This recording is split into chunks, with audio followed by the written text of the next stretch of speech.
Lewis Hamilton has set the goals ahead of his long-anticipated journey with Ferrari, creating a realistic picture of what we should expect from him in terms of bringing back the Maranello team to its former glory. But with the first GP right around the corner, can we see a massive bounce back from Hamilton after the poor stint in the last couple of years in Mercedes? And if so, will he retire as a legend for Ferrari? One of the biggest stories ahead in 2025 will be Hamilton and his stint with Ferrari, the team in which he'll likely end his very rich career. After 12 years in Mercedes, the team with which he won 6 championships and helped the Brackley-based squad propel to 8 titles in the constructors category, he's now focused on a new chapter in his career. And beginnings are never easy, especially not in the situation in which Hamilton has found himself in. At the age of 40, many doubted that he can be a legitimate contender in the Drivers' Championship, which will directly hurt Ferrari's hopes of bringing the Constructors' title at home now that the gaps are very tiny and a couple of tenths could be the difference between P1 and P6 on the grid. Hamilton opened up about the objectives that he has ahead of him in Ferrari, and when explaining what we should expect from him throughout the stint with the Maranello-based squad, the 7-time world champion said, "Joining a new team, the sooner you can get to performing at a high level and get results, the better. But inevitably there is a transition period and there is a foundation that's needed to be built. I'm sure this is what I and Sainz have been doing over the past couple of months, and the first half of the season really is that foundation building, those relationships, the trust you're building with absolutely every single person within the team that you get to work in. And it's not something you just step in the door, trust and respect. Whilst respect is given, trust is something that's built over time." You know, this is probably the greatest hurdle that Hamilton has ahead of him. Prove to the entire Formula One world that he is not the driver that the media and some F1 experts picture him as, the one who is struggling to give proper feedback to the engineers and helping them build a competitive car around his needs. It's like we've forgotten how dominant Hamilton was with Mercedes, and in the 1 year where the team didn't make any experiments on the car, 2023, he showed Russell who's boss in the house. But that's a story for another video, as now Hamilton is headed into a new chapter in his life that would determine whether or not the latter stage of his career would be blessed with a championship. And there's no doubt about it, the goals from Ferrari have been set loud and clear. Both of the championships have been targeted, and anything less than that is going to be considered a loss. Having the best duo on the grid comes with its own expectations, and there is no question that Ferrari is entering the season with this chip on their shoulder. So naturally, a 7-time world champion is bringing a massive value to the team's future. However, according to Hamilton, the goal has not changed, and he knows what is being expected. As he continued to elaborate, "I think for me, of course, the goal is to win, and the goal is to take the team forwards. I've had some not so spectacular years, and I'm trying to see if I can have a better year than the last 3. There will be lots of factors which will connect to that."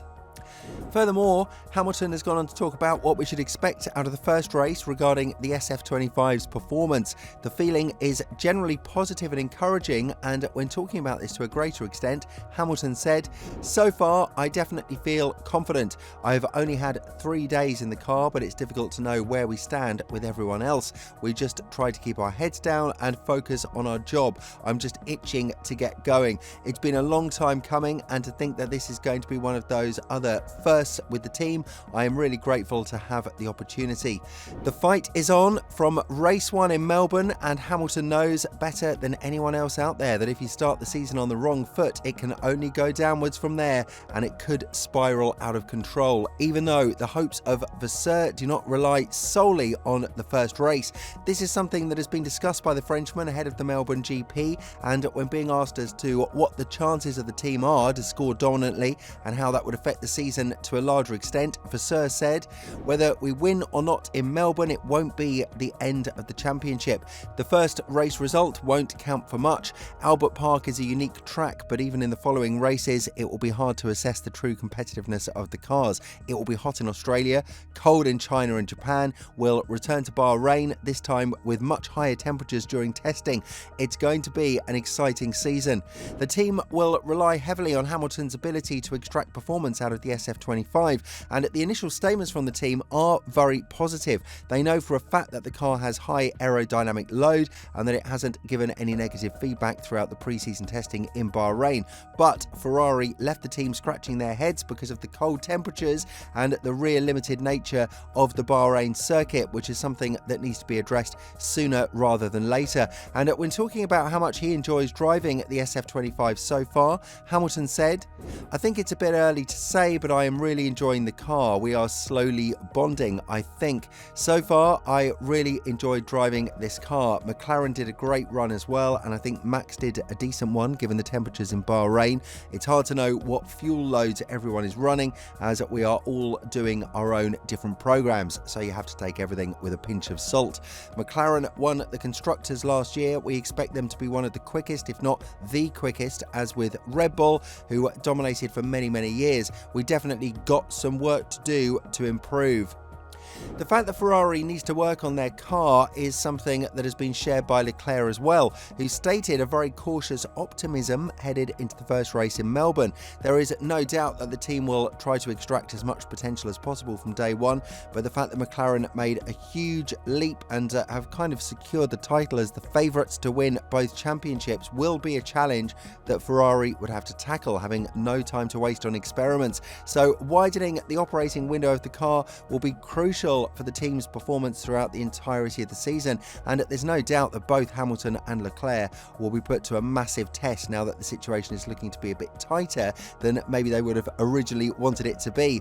The importance of getting in a good rhythm is the priority for Hamilton and Ferrari, as the Brit didn't shy away from the great chance that is presented in front of him. Be the next Titan in Ferrari. Whenever you hear Hamilton talk in a red seat, you just can't help but see how rejuvenated he feels. It's as if he's just starting his F1 career and not entering the 40th year of his life, where the majority of the F1 drivers are thinking about retirement. Elaborating further on his arrival in Ferrari and how he approached everything, Hamilton said, "I come with a very open mind. It's about getting into a good rhythm. I'm still learning this new car that's quite a lot different to what I've driven for all my previous career. Different vibration, different feel. I was just sitting and looking at the race trace from last year and it's upside down. I don't understand at all. This is the most exciting period of my life and I'm just enjoying it, and I'm so excited to get in the car tomorrow." With all this in mind, Ferrari's burden is something that will definitely keep our attention for a long period of time, and the Melbourne GP is also going to show how much Hamilton has adapted ahead of the first race with the Maranello squad. Do you think that he learned enough to gain the respect of the fans as well as the highly established engineers in Maranello?